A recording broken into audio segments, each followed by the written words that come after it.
Seriously, you gotta be kidding. Having a kid with the guy you broke up with. Oh, is it because you can't forget about me? Thinking maybe if you have a kid, you can't cut ties with me. You actually considered that? Hey, is that it?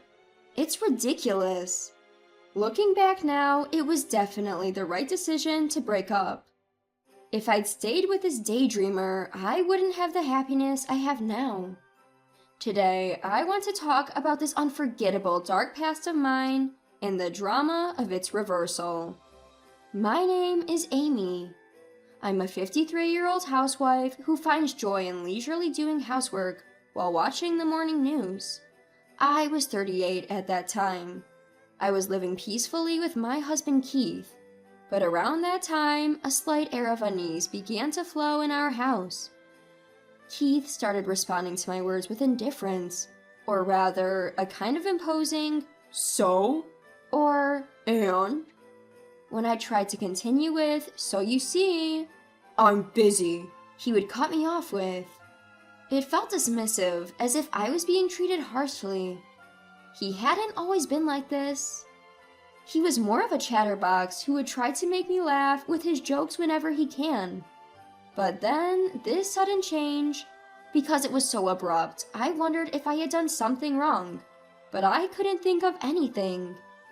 Then one day, I noticed a faint lipstick mark on the back of a shirt Keith had put in the laundry. On the day he wore that shirt, he came home late saying he had to work overtime. I didn't think there would be someone at Keith's all-male workplace who would lean against him with lipstick on. If there was, that would be too weird to even imagine. Could it be a woman? I naturally came to that conclusion, but it was hard to prove anything from a single lipstick stain. He could make up any excuse, like bumping into someone. I decided I needed to gather more evidence, and started carefully checking Keith's behavior for any signs of change. Ironically, just being a bit more observant led to a pile of evidence of infidelity showing up. For instance, Keith always got up to use the bathroom around 2 a.m. when I was asleep at night. I had never doubted him before, but it seems that he was actually making calls to a woman during that time in the bathroom. There were times when long hairs came out from the inside of his suit.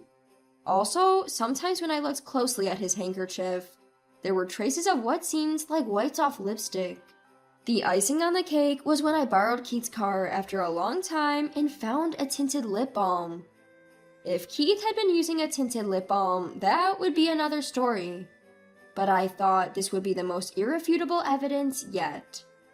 It was our 10th year of marriage. The frustration of having my husband stolen by a woman out of the blue.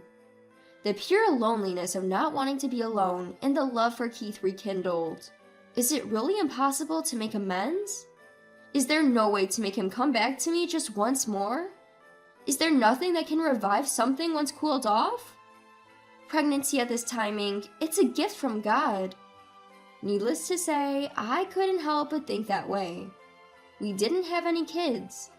The monotony of our relationship might have been the reason for my husband's infidelity. So, this pregnancy might change things. With that hope in my mind, I revealed my pregnancy to my husband. But then...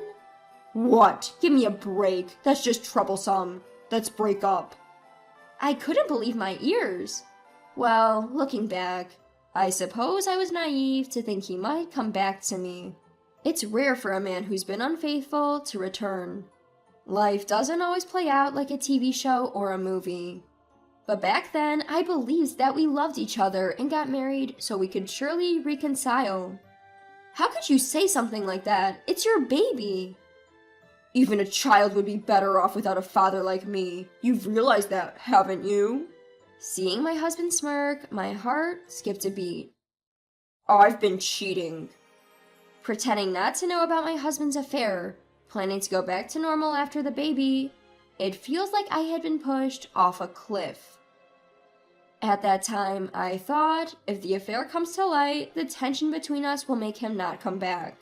But that was a miscalculation too. I was trying to let you catch me, doing all sorts of things, but you never said a word.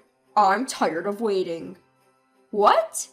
I was waiting for you to say, you can't be serious. Let's divorce. Seriously, don't make it more difficult for me. You're joking, right? I wouldn't bother lying about something this troublesome. I have a cute 24-year-old girlfriend now. I don't need a 38-year-old who's going to gain weight from pregnancy. After saying that, my husband added, If your figure goes pear-shaped, you're out. and laughed alone.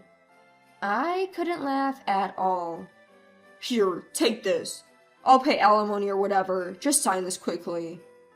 What he handed over was a divorce paper. After that, I cried days and nights for 3 days straight, and finally decided to sign the divorce paper when he stopped coming home. 5 years have passed since then. I was scared of getting older and being single, but luckily I remarried my old friend Troy, who also had a divorce, and we've been living modestly with our child. Troy's wife also cheated on him. He too is a survivor of a messy divorce. Being comrades who share the same pain, living with him was very comfortable. Every year on our anniversary, he reserves a fancy restaurant and he gives me slightly expensive gifts for my birthday. I feel cherished. I wish these days could last forever. With that in mind, we celebrated our wedding anniversary again this year. We were supposed to have a fun meal at our usual high-end restaurant. Wow, it's Amy. The person who grimaced at the sight of me was my ex-husband. What? What are you doing here? I couldn't help but show my disgust. What a tragedy. I unexpectedly ran into my ex-husband coming out of the restroom. Just a business dinner. Not like you with that bored look. I'm busy, huh? My ex-husband's gazed straight over my shoulder and he strode over. Huh, you had that kid you were pregnant with from me? That's disgusting. He reached out and pulled at the child's hand, scrutinizing him as he said the unthinkable. Seriously, you gotta be kidding having a kid with the guy you broke up with. Oh, is it because you can't forget about me? Thinking maybe if you have a kid, you can't cut ties with me? You actually considered that? Hey, is that it? The ex, grinning from ear to ear, seemed to be thoroughly enjoying spinning the child around on the spot. The child's face contorted into a grimace as he wailed. He started crying. Papa, Mama, help! I'm being taken by a stranger! Steady there, I'm your papa. Your mama's right there. You're just as stupid as she is, said my ex. Just as he finished speaking, a man over 6 feet tall appeared behind him and grabbed my ex's arm hard. That child is mine, you know. What? I couldn't help but chuckle at my ex's surprised face. Huh? This guy's Amy's new husband? I didn't respond to my ex's question. I don't know what you were talking about, but you can't make a child cry and get away with it, you know. The tall man glared at my ex. A tattoo peeked out from under his sleeve, and my ex blanched at the sight of it. Hey, Amy, stop your husband. Huh? That woman is not my wife. What? At the man's words, my ex looked surprised again, glancing back and forth between me, the man, and the crying child. Huh?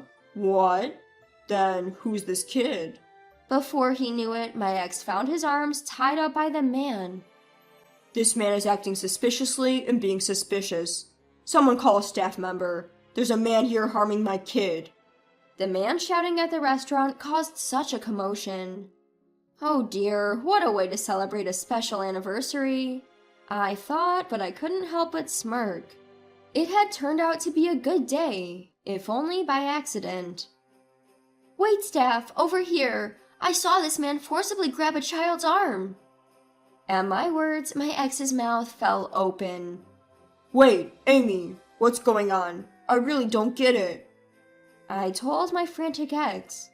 I'm not his wife, and that child is not mine, and certainly not yours. But he was right behind you. You were standing in the narrow entrance of the restroom. The child couldn't get in because of you. He just followed his dad to the restroom and you got in his way. What? Ugh, you probably enjoy making fun of people, but you really need to stop jumping to conclusions. Perhaps you should be aware of your surroundings. What? Shut up. I don't need to hear that from you. Of course, my valuable words probably wouldn't reach a suspicious person like you. I told you, I'm not suspicious. Oh yeah? A man who approaches a random child, grabs their arm, and then starts talking in a baby talk saying, "I'm your daddy," isn't suspicious at all? You gotta be kidding me.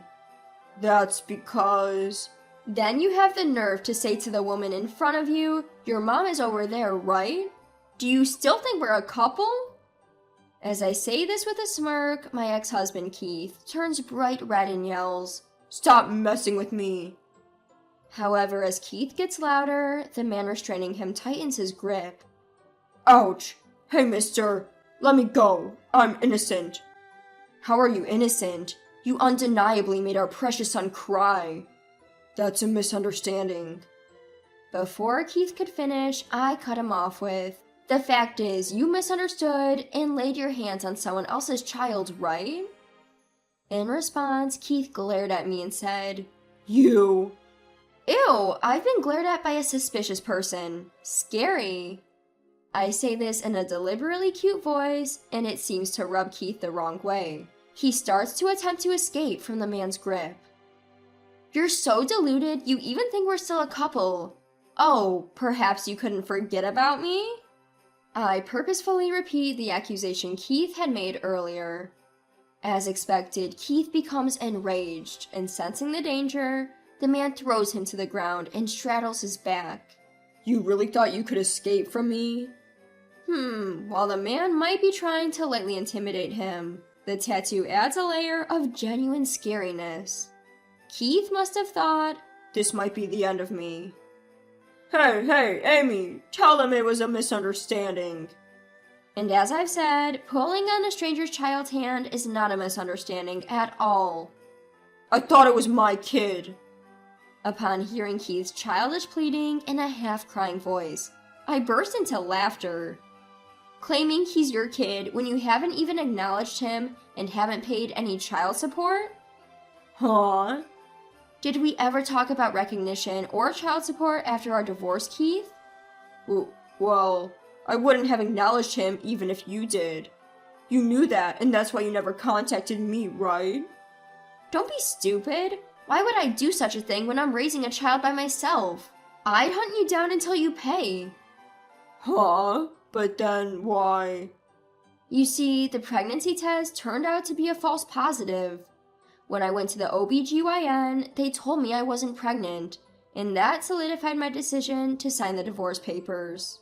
Yes, during those 3 days when we started discussing divorce and Keith didn't return home, it's true that I spent these days crying. But I knew I couldn't just divorce without understanding the full situation, especially with a child involved, so I went to the OBGYN first. Even if we were to divorce, I wanted to get a grasp of alimony, child support, future living expenses. I wanted to sort all these things in my mind. I even thought about enduring the hardship if it would benefit my child. But at the OBGYN, there were no signs of pregnancy. Instead, they found a tumor in my ovaries. When I went through the surgery for the tumor, I happened to share a hospital room with the mother of my current husband. I was childhood friends with my husband, so I knew both his parents. When he came to visit his mom at the hospital, we reunited and became close again. Once, I thought of my pregnancy at this time as a gift from God, meant to ensure things would work out with my husband. However, it turned out to be a blessing in disguise that led me to realize that breaking up with my husband was the right decision. It also allowed me to find someone who truly cared for me, and led to the early discovery of an illness. Despite having one of my ovaries removed last year, I gave birth to a child with my current husband. Although it may seem like I have been through a lot of hardships, in reality, everything turned out to be a series of blessings for me. Upon learning everything, my ex-husband paled and muttered, No way. I was dumped by her? It goes without saying that I couldn't help but laugh at his realization that he was dumped. Well, a young girl wouldn't want to be with an aging man like him. At that moment, a police officer appeared. Apparently, someone from the restaurant had called him. My ex-husband was given a stern warning by the police. He managed to avoid further trouble by sincerely apologizing to the family of the child once the misunderstanding was cleared. Perhaps being thoroughly reprimanded by the police was a severe blow to him. He even came to apologize to me. My ex-husband doesn't know where I currently live, so he actually visited my parents' home and expressed his apologies to my mother. "I made the worst possible exit. I was wrong," he said. Growing older, being dumped by his lover, and no longer being wanted by anyone seems to have broken his spirit. He appears to be experiencing the loneliness of not having anyone to comfort him. But even though he apologized now, I really couldn't care less. I continued to ignore my ex-husband. If we hadn't met there, honestly, I would have forgotten about him long ago. On that day, we ran into each other. My current husband noticed I hadn't returned to our table for a while and came to check on me in the restroom. But he thought this might be Amy's first and last chance to get back at her ex-husband. So he decided to watch the situation from the shadows. Of course, I would have stepped in if anything happened, but the guy who was restraining him was just so strong. Oh, that guy? He's apparently a returnee, and he was a football team captain in America. Well, that explains his strength. I wouldn't have stood a chance. I was scared, thinking he was some sort of tough guy. Hearing this, I couldn't help but laugh along with him. I admit I wasn't strong when we got divorced. Despite everything, all I did back then was to divorce him at his request, and received a modest alimony payment from him and his lover. Things don't always go smoothly like in fairy tales, so it was impossible to get a huge alimony payment. I also didn't have the strength to resist. But I was able to finally stand my ground and speak my mind to my ex-husband, and I think that allowed me to become truly strong. Now I can finally face my husband and my child without any guilt. Coincidentally, the day of my marriage anniversary this year became the day of my new beginning. And now my husband has become a freelance architect and has doubled his income, allowing me to quit my part-time job and enjoy my life as a stay-at-home mom. My slightly rebellious daughter grumbles when I ask her to do things, but she quietly helps out when I don't ask. Only my husband and I know about her loving nature. Although I had a late-life pregnancy and only have one daughter, our family, along with our 2 dogs, makes for quite the lively household. Despite never having children with my ex-husband, I was able to get pregnant with only 1 ovary and give birth even at an advanced age with my current husband. I can't help but think this is in some way fate. The dream of marrying the special destined one that I had since I was a child came true in an unexpected way through remarriage. Just some dreamy thoughts that I entertain from time to time. And with that, I am here cherishing the everyday happiness that is anything but ordinary.